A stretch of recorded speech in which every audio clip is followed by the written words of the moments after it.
제가 이렇게 주일에 설교를 하고 예배 후에 계단 밑에 내려가서 여러분과 인사를 합니다. 그럼 여러분 중에 이런 말씀을 많이 하십니다. 목사님, 많이 배웠습니다. 많이 깨달았습니다. 은혜를 많이 받았습니다. 어떤 분은 경상도 방언으로 늘 이렇게 말씀하십니다. 목사님, 욕받습니다. 수고하셨다는 뜻이죠. 근데 그 중에서 자주 저한테 이렇게 말씀하시는 분이 있습니다. 목사님 말씀은 참 답니다. 송이꿀보다 답니다.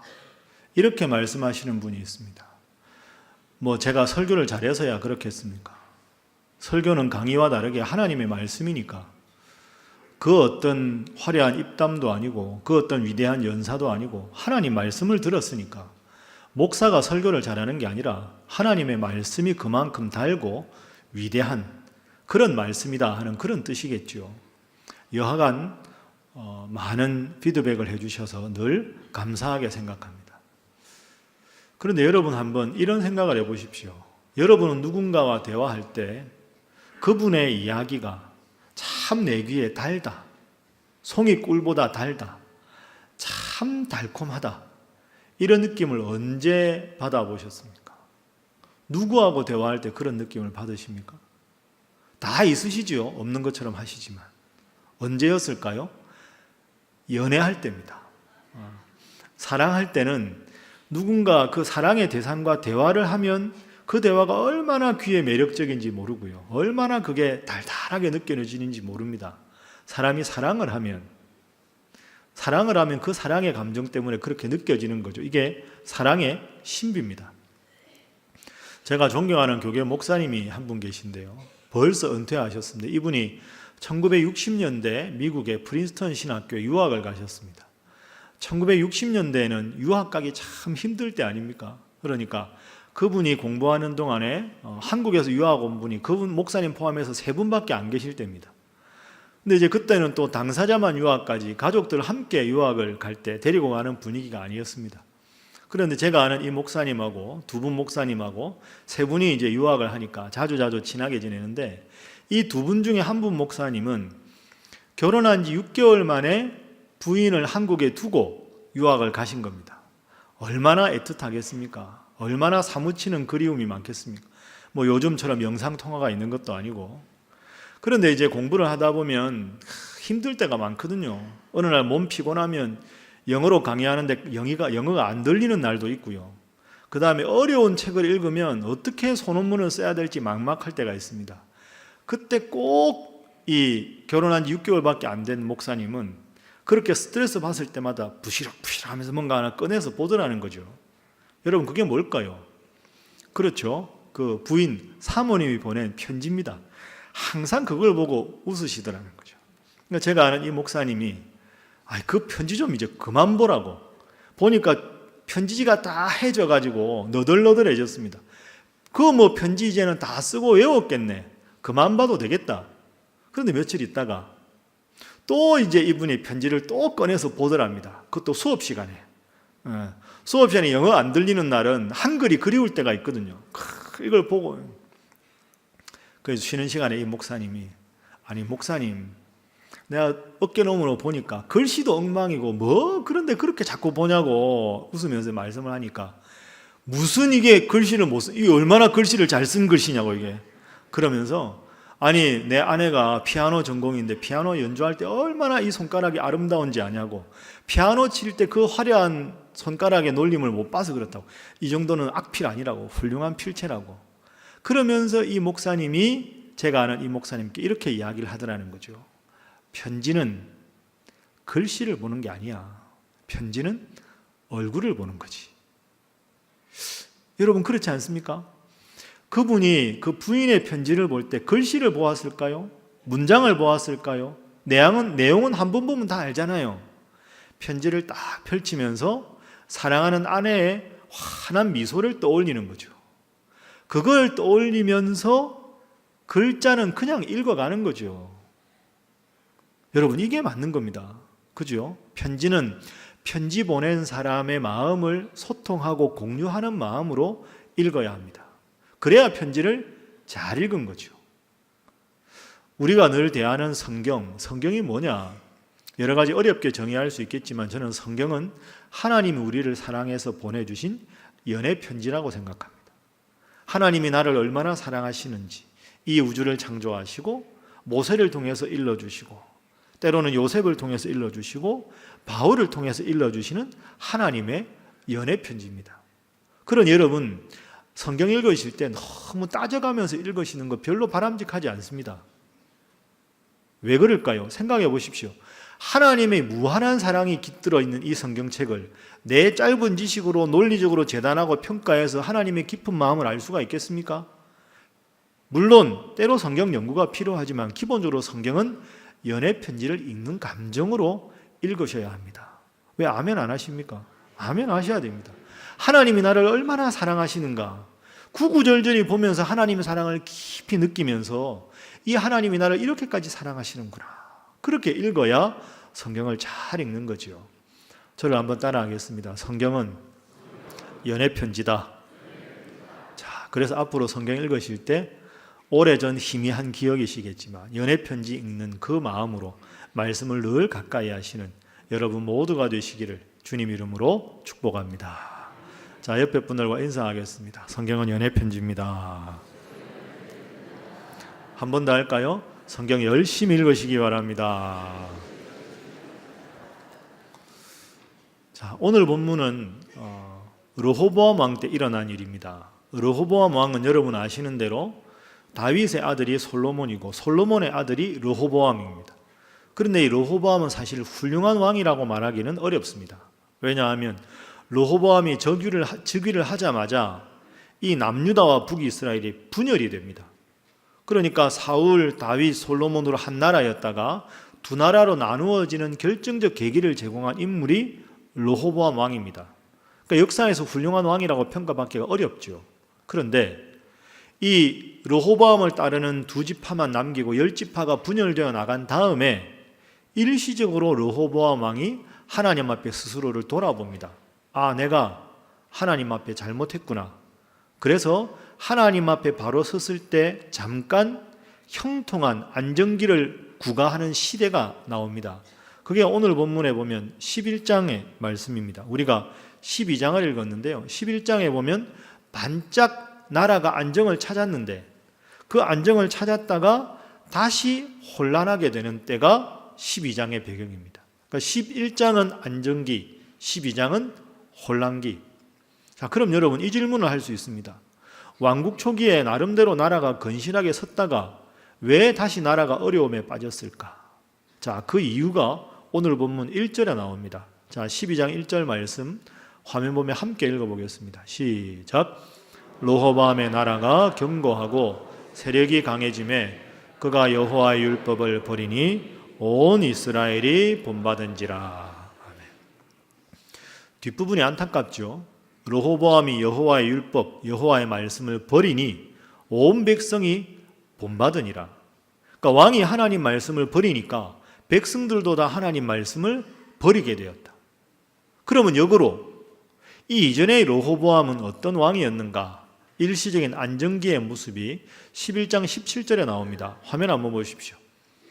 그러므로 3년 동안 유다 나라를 도와 솔로몬의 아들 르호보암을 하나님께서 강성하게 하셨습니다. 그 이유는 무리가 3년 동안을 다윗과 솔로몬의 길로 행하였습니다. 다윗과 솔로몬처럼 하나님 말씀을 왕이 붙잡았을 때는 왕국이 건실했고 하나님 말씀, 하나님 율법을 르호보암 왕이 버리니까 온 백성들도 버리게 되고 그 결과로 나라가 혼란하게 되었다 하는 것이죠. 그러니까 하나님 말씀 위에 바로 서 있으면 나라가 건실해지고 하나님 말씀에 바로 서 있지 않으면 나라가 혼란해졌다는 겁니다. 그러면 1절에 나라가 혼란해졌다. 그 혼란한 것의 구체적인 예가 2절, 3절에 나옵니다.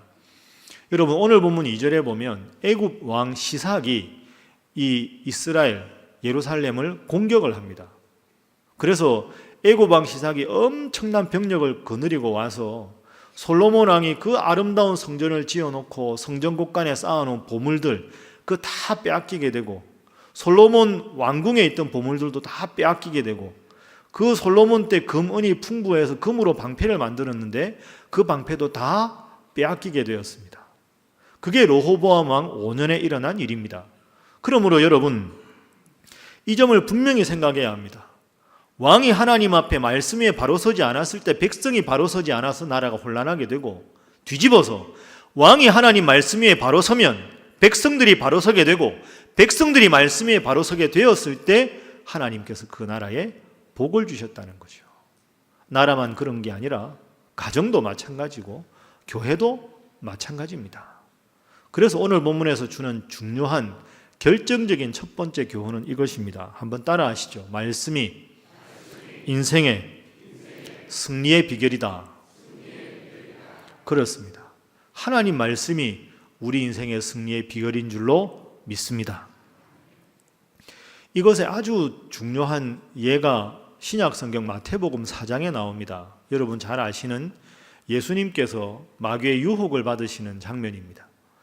예수님께서 40일을 금식을 하셨습니다. 여러분 40일 금식 해보셨습니까? 3일만 굶어도 정신이 없습니다. 예수님이 40일을 굶으셨으면 그래도 인간이신데 얼마나 굶주리셔서 시장하셨겠습니까? 마귀가 와서 시험을 합니다. 첫 번째 시험이 뭡니까?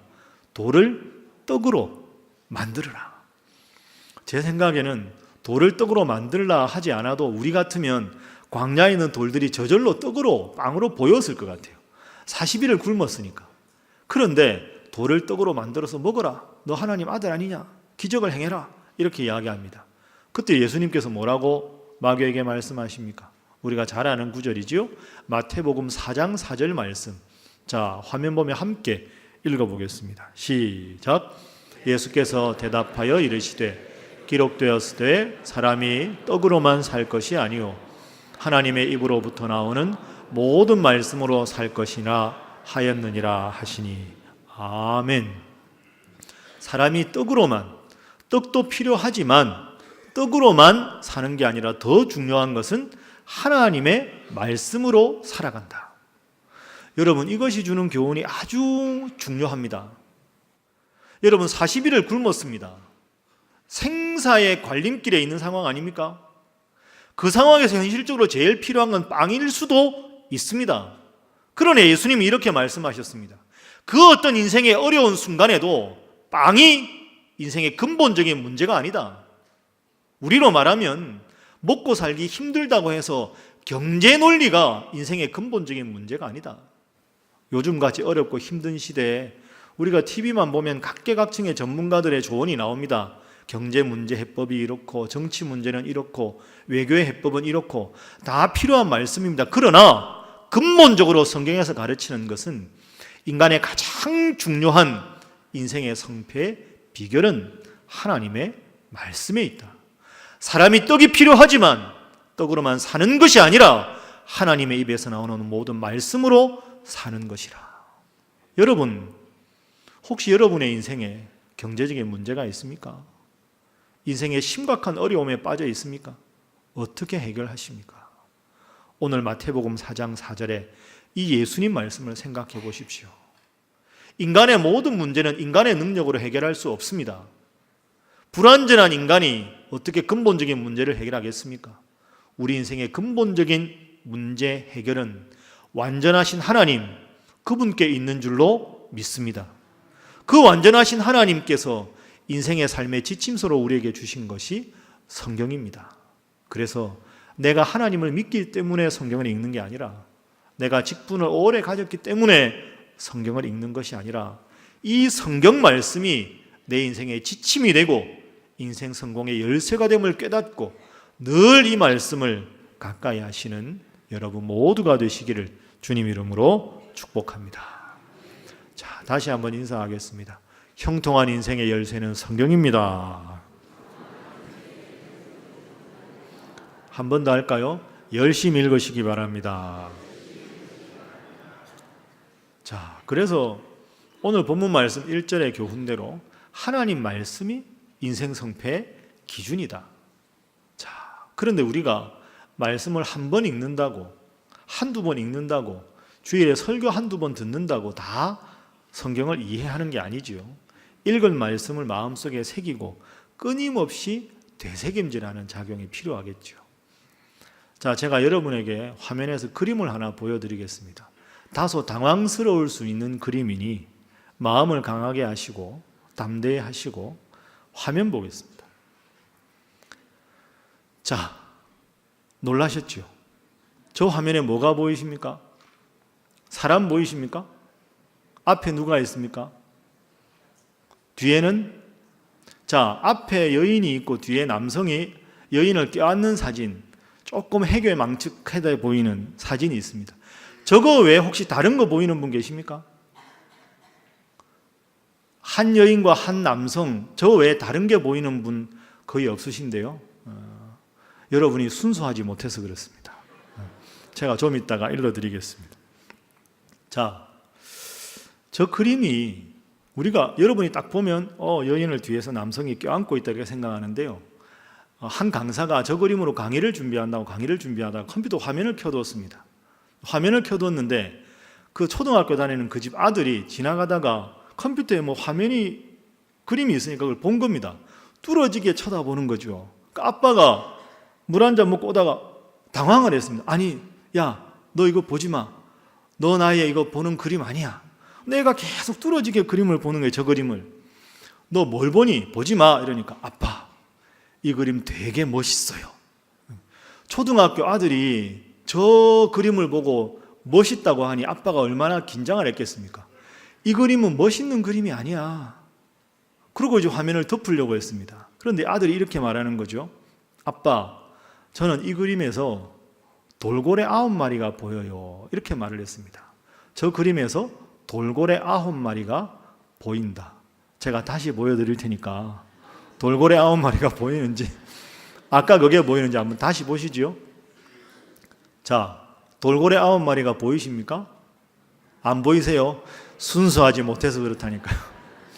자, 저게 어떻게 돌고래 9마리가 되는지, 자, 그 다음 화면 보겠습니다. 똑같은 화면인데요.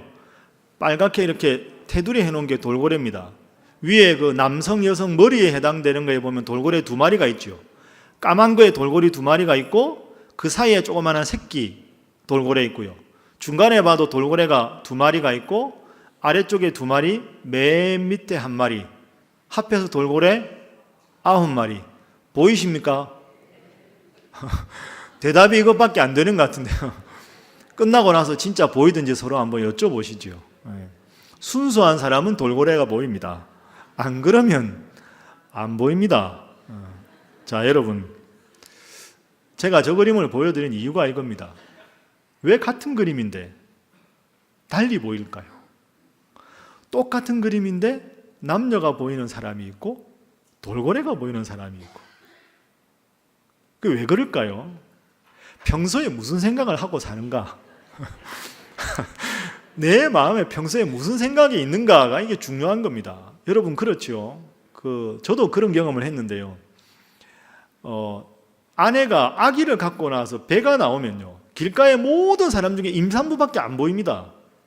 사람이 자기가 보고 싶은 걸 보는 거예요. 객관적으로 보는 것 같은데 자기 관심 있는 영역만 계속 보이는 거죠. 여러분, 이게 무슨 뜻이냐 하면 같이 예배를 드리고 같이 설교를 듣는다는 게 중요한 게 아닙니다. 오늘 말씀과 함께 본문을 읽었다는 게 중요한 게 아닌 거죠. 그림을 보았다는 게 중요한 게 아니고요. 그 그림을 보게 되는 내 마음의 상태가 어떠냐에 따라서 그림이 달리 보인다는 거죠. 하나님 말씀도 마찬가지 아니겠습니까? 오늘 제가 드리는 이 설교가 여러분의 인생에 하나님 앞에서 큰 반전이 일어나는 위대한 설교일 수도 있는 것이고요. 설교를 듣기는 듣지만 마음속에 뭔가 큰 짐과 걱정이 있어서 아무 생각 없이 한쪽 귀로 뒀다 한쪽 귀로 나가면 같은 말씀이라도 인생을 변화시킬 수도 있고 아무런 의미가 없을 수도 있다는 거죠. 하나님 말씀은 살았고 운동력이 있어서 좌우의 날선 어떤 것보다도 예리하다 하셨습니다. 이 말씀, 내 인생에 이런 문제 저런 문제 부딪힐 때마다 여러분, 누구를 먼저 생각하십니까? 무엇을 먼저 생각하십니까? 하나님은 이 상황에 내가 어떤 생각을 하기를 원하실까? 어떤 마음으로 살아가기를 원하실까? 하나님, 오늘도 이 말씀을 대합니다. 이 말씀을 통해서 내 인생에 지침을 허락하옵소서. 그렇게 하고 이 말씀을 읽을 때 이 말씀이 깨달아지고 이 말씀대로 살아갈 때 말씀이 우리 삶에 변화시킬 줄로 믿습니다. 그런 여러분, 인생의 가장 중요한 성공의 관건은 말씀에 있다. 이것에 그칠 것이 아니라 내 마음 중심에 늘 하나님을 모셔서 하나님 말씀을 기대하는 마음으로, 기도하는 마음으로 늘 읽으셔서 말씀이 여러분을 변화시키는 귀한 삶을 살아가시기를 주님 이름으로 축복합니다. 자, 다시 한번 인사하겠습니다. 말씀을 늘 가까이 하시기 바랍니다. 한 번 더 하겠습니다. 말씀만 하지 마시기 바랍니다. 저는 어릴 적에 저희 집에서 소를 키웠습니다. 초등학교 끝나고 나면 들에 가서 이제 소 이렇게 풀어가지고 그냥 놔두면 소가 순해서 풀 많은 데서 한 2시간 알아서 먹습니다. 굳이 옆에서 지키지 않아도 됩니다. 그러다가 이제 5시 반이 되면 그때는 국기 하강식을 합니다. 그러면 이제 애국가가 나오면 그 애국가 듣고 소 데리고 집에 오는 시간입니다. 그런데 여러분, 소 아시겠지만 소는 한시도 가만히 있는 법이 없습니다. 항상 뭔가 우물우물 씹고요. 그 큰 눈을 끔뻑끔뻑합니다. 소가 왜 항상 뭘 씹을까요? 소는 초식동물이죠. 소나 기린이나 다 초식동물입니다. 사슴이나. 근데 초식동물들은 소 같은 경우는 위가 4개가 있습니다. 처음에 일단은 맷돌 같은 이빨로 들어오면 그냥 대충 질겅질겅 씹어가지고 첫 번째 위로 보냅니다. 그리고는 다시 토해서 2번째 위로 다시 씹고 해서 겹주름위가 3번째 위고요. 4번째가 주름입니다. 주름 위에 갈 때는 위액을 분비시켜서 완벽하게 소화를 시키는 거죠. 왜 소가 그렇게 할까요? 이렇게 하는 과정을 반추한다 그래서 반추동물이라 그러죠. 반추동물들이 그렇게 하는 이유가 있습니다. 초식동물들은 육식동물의 먹이가 되기 쉽기 때문에 일단 목초지를 발견하면 빨리 먹을 걸 먹고 육식동물의 눈을 피해서 안전한 곳으로 가서 거기서 충분한 시간을 두고 소화시켜야 자신들이 살아갈 수 있는 생존의 방법이기 때문이지요. 제가 왜 말씀을 드리냐 하면 가끔 교회에서 이제 예배를 드리거나 소그룹으로 신방을 제가 가서 예배를 드리면 하나님 말씀 성경을 찾겠습니다 하고 성경을 찾지 않습니까? 제가 분명히 오바댜서를 찾는다 그랬는데 창세기 찾아놓고 아무렇지도 않은 듯이 가만히 계신 분이 있습니다. 그건 뭐 모르겠지, 압니다. 두께 보면 알잖아요. 딱 보면. 여러분 웃으셨는데요. 여러분 혹시 그런 경험이 있으면 당황스럽지 않습니까? 언제까지 우리가 그런 순간이 참 어색하고 당황해야 되겠습니까? 하나님 말씀을 좀 더 가까이 하고 말씀을 읽어도 전체적인 맥락을 잡고 주제를 알고 바르게 쫙 이렇게 읽어야, 등산 갈 때 지도를 정확하게 읽어야, 그걸 숙지해야 등산이 여유롭게 시간 계획에 맞춰서 하는 것과 같지 않겠습니까? 그래서 이번에 오늘 주보 광고한 대로 배단위반 성경 공부를 시작하게 되었습니다. 이번 배단위반은 오직 성경만 공부합니다. 여러분 주보 한번 보시죠. 주보 오른쪽 면에 보시면 배단위반 3월 6일 날 개강을 해서요. 구약 성경, 율법서, 예언서, 성문서, 구약 성경 지리, 그리고 고난주간 지나고는 신약 중간사, 그 다음에 복음서, 역사서, 바울 서신, 일반 서신, 요한계시록 이렇게 공부합니다. 이번에 공부하는 모든 것은 성경에 관한 겁니다. 저는 개인적으로 우리 성도들이 다 참여하면 좋겠습니다. 우리가 성경을 읽어도, 여러분 그렇지요? 열왕기 상하에 나오는 게 역대기 상하에 또 나오는데 열왕기하고 역대기가 뭐가 다른가? 뭐 오바댜, 뭐 나훔, 하박국 맨날 들어도 소선지서는 모르겠다. 요한계시록은 도대체 어떻게 이해해야 되나? 성경을 읽어도 얼마나 우리가 성경을 제대로 알지 못하고 읽고 있습니까? 그래서 이번 기회에 신구약 성경 전체 주제가 어떻게 되고 신구약 성경 전체 흐름이 어떻게 되고 그 전체적인 흐름을 딱 잡고 앞으로 성경을 바르게 이해할 수 있는 그런 안목을 키우는 걸 배단위반의 목표로 삼아서 열심히 공부하려고 합니다. 우리가 그 말씀의 전체적인 틀을 알고 흐름을 알아야, 그래야 말씀을 바로 읽을 수 있고 바로 해석할 수 있고, 그렇게 바로 읽고 깨달은 말씀을 소처럼 끊임없이 되새김질을 해서 우리 인생에 정말로 말씀이 우리 삶의 양식이 되고 그 말씀대로 살아갔을 때 기쁘고 즐거운 일, 그런 일을 느껴야 그게 신앙생활하는 재미가 있지 않겠습니까?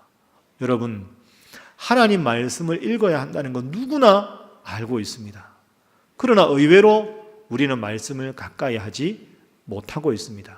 이번 기회를 통해서, 그리고 매일 하는 말씀과 함께를 통해서 하나님 말씀 늘 가까이 하고 말씀을 열심히 읽으시고 또 깨달으시고 또 되새김질하시고 말씀을 삶 가운데 실천하셔서 말씀대로 살아가는 것이 인생의 성패가 걸린 문제요, 하나님 말씀대로 살아가는 것이 내가 인생을 가장 아름답게 행복하게 살아가는 길인지 분명히 깨닫고 말씀 있는 일에 더 힘쓰시는 여러분 모두가 되시기를 주님 이름으로 축복합니다. 기도하겠습니다. 사랑의 하나님, 하나님께서는 우리를 사랑하셔서 우리로 하여금 복되고 형통한 인생을 살 수 있도록 인생의 길잡이요 지도인 이 성경을 주셨습니다. 그런데 저희는 생각을 해보니 이 성경이 얼마나 위대한 책인지 잊고 살았고 또 실감하지 못하고 읽어왔습니다. 주님, 이제라도 저희가 이 말씀을 더욱더 가까이 하며 또 읽으며 살아가고자 합니다. 새롭게 시작하는 배단위반에 복의 복을 더하여 주옵소서. 또한 우리 신일의 성도들이 이 성경을 읽을 때마다 주께서 말씀 속에서 저희를 만나주시고 깨닫게 해주셔서 저희 인생의 길잡이가 되어 주옵소서. 예수님의 이름으로 기도하옵나이다. 아멘.